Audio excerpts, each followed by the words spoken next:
Performing an intravenous injection. Before performing an intravenous injection, check the expiration date of the medication. Wash your hands using a hygienic method, put on clean gloves, and treat the injection site with an antiseptic. Now proceed with the injection. Apply the tourniquet in a way that allows for easy removal.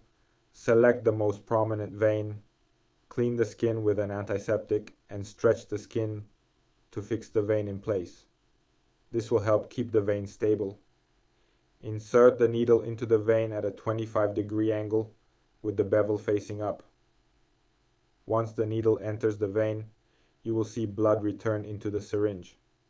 Gently pull back the plunger slightly to confirm placement and slowly inject the medication. Maintain communication with the patient throughout the procedure, monitoring their overall condition. After the injection, apply antiseptic to the skin again and remove the needle.